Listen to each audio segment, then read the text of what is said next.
Hello guys, welcome to our channel the growth hub.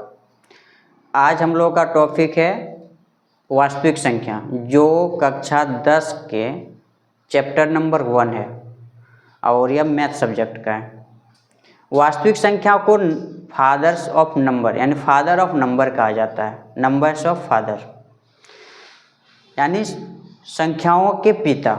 इसको समझने के लिए हम लोगों को पहले संख्या के बारे में जानना होगा, तो अपने आप हम लोगों को वास्तविक संख्या समझ में आ जाएगा।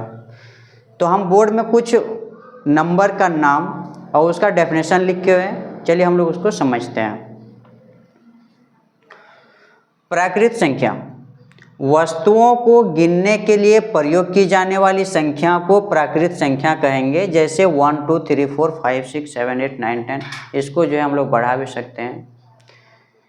यानी कोई भी नंबर जिसको हम लोग गिनने के लिए प्रयोग किया जाता है। हम लोग अगर मार्केट ही जाते हैं, मार्केट में अगर कुछ खरीदते हैं तो उसमें भी हम लोग को काउंटिंग होता है 1 2 3 4 करके। कुछ भी जैसे 1 किलो 2 किलो तोलने के लिए हो, पैसा ही गिनते हैं तो 100 200 10 20।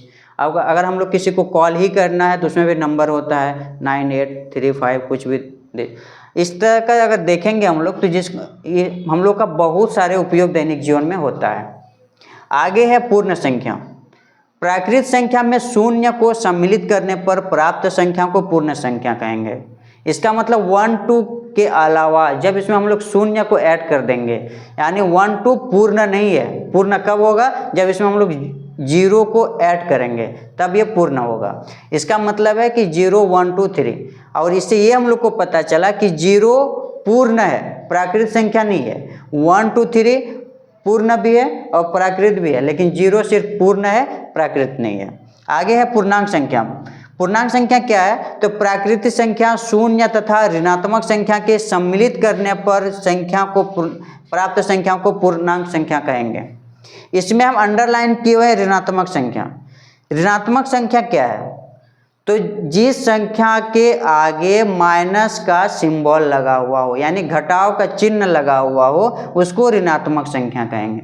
यानी माइनस वाला प्राकृत संख्या मतलब 1 2 और 0 सबका संग्रह को हम लोग पूर्णांक संख्या कहेंगे। जैसे हम कुछ एग्जाम्पल लिखे -4 -3 -2 -1 0 1 2 3, इसको हम लोग अपरिमित रूप से बढ़ा सकते हैं, इसको भी हम लोग इधर बढ़ा सकते हैं। इसको समझने के लिए संख्या रेखा में हम जो है कुछ एक्सप्लेन किए हैं। एक संख्या रेखा खींचे हैं जिसमें बीच में 0 है, इधर 1 2 3 4 है, इधर -1 -2 -3 -4 -5। इसको भी हम लोग अपरिमित रूप से बढ़ा सकते हैं, इसको भी हम लोग इधर बढ़ा सकते हैं। 0 से इधर जो है उसको दाईं ओर कहते हैं, इधर हो गया बाईं ओर। 0 उदासीन लिखे हुए, क्यों लिखे हैं? क्योंकि उदासीन लिखने का मकसद है कि 0 न तो धनात्मक है और न ही ऋणात्मक है। 0 का कोई सिंबल नहीं है, माइनस भी नहीं है, प्लस भी नहीं है। 0 से जो दाईं ओर होगा वो 1 2 3 4 प्लस में है। इसमें प्लस लिखे क्यों नहीं है? क्योंकि प्लस लिखा नहीं जाता है।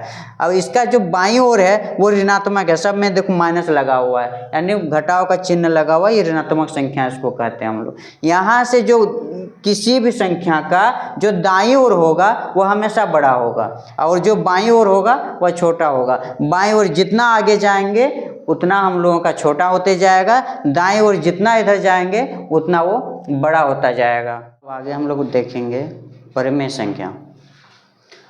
परिमेय संख्या क्या होता है, इसका डेफिनेशन देखेंगे। जिसे P/Q के रूप में लिख सकते हैं, यानी जिसको हम लोग भिन्न के रूप में यानी अंश बटा हर के रूप में लिख सकते हैं, तथा P और Q पूर्णांक है और Q नॉट इक्वल 0 होना चाहिए। इसका मतलब ये हुआ कि हम लोगों का P/Q मतलब अंश बटा हर में होना चाहिए, कुछ भी हो ऐसे अंश बटा हर, लेकिन हर में 0 नहीं होना चाहिए, नीचे 0 नहीं होना चाहिए। Q नॉट इक्वल 0, अगर नीचे 0 होगा तो परिमेय संख्या नहीं होगा।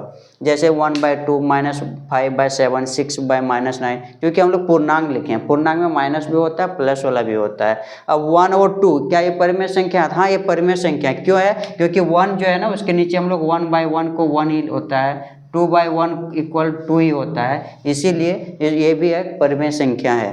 0 भी एक परिमेय संख्या है, क्योंकि 0/1 को हम लोग भी 0 लिख सकते हैं। आगे देखेंगे अपरिमेय संख्या।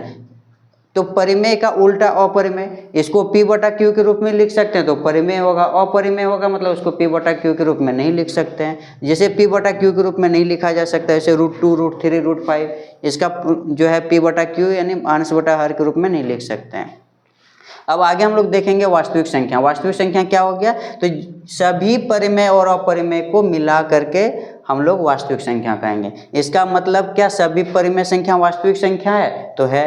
क्या सभी अपरिमेय संख्या वास्तविक संख्या है, तो है। क्या सभी वास्तविक परिमेय है, नहीं है, क्योंकि हो सकता है कि वो अपरिमेय होगा, जैसे √2 तो परिमेय नहीं है, इसीलिए सभी वास्तविक संख्या परिमेय नहीं हो सकती है और सभी वास्तविक संख्या अपरिमेय नहीं हो सकती है, मगर परिमेय और वास्तविक हो सकती है और सभी अपरिमेय भी वास्तविक हो सकती है।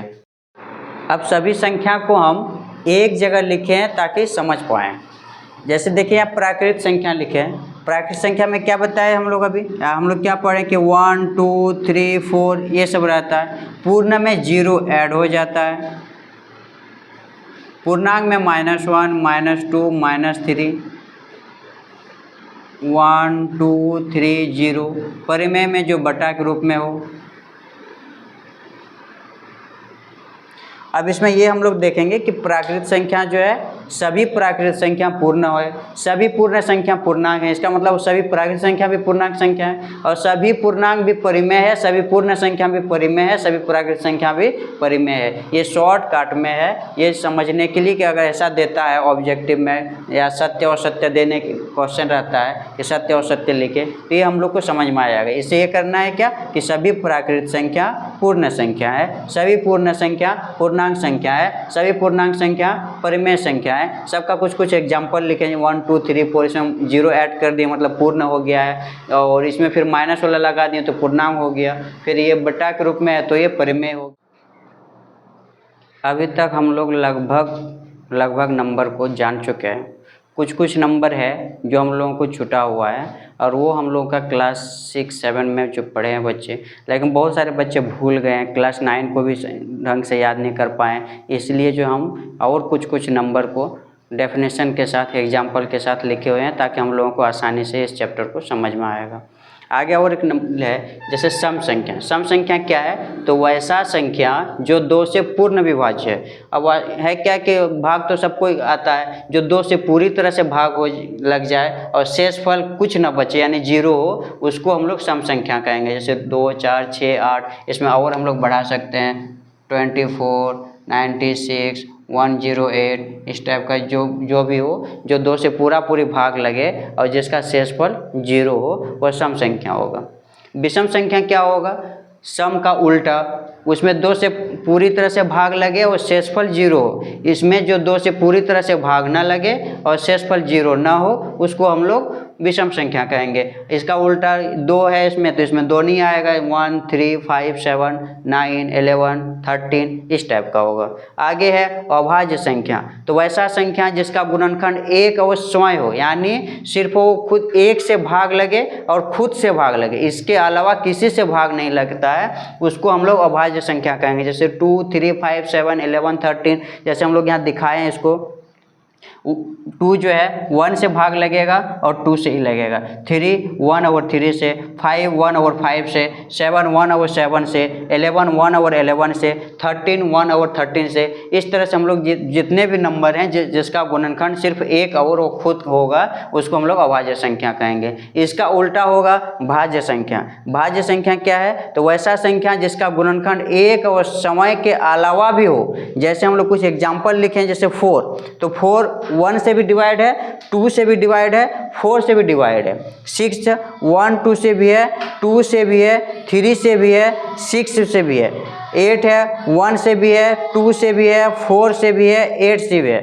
9 भी देख 1 3 9, 10 का 1 2 5 10, 12 का 1 2 3 4 6 12, यानी ये सब जो है ना सिर्फ 1 और खुद के अलावा और नंबर से भाग लगता है, इसलिए उसको भाज्य संख्या कहते हैं। और एक चीज, एक न तो अभाज्य संख्या है और न ही भाज्य संख्या है।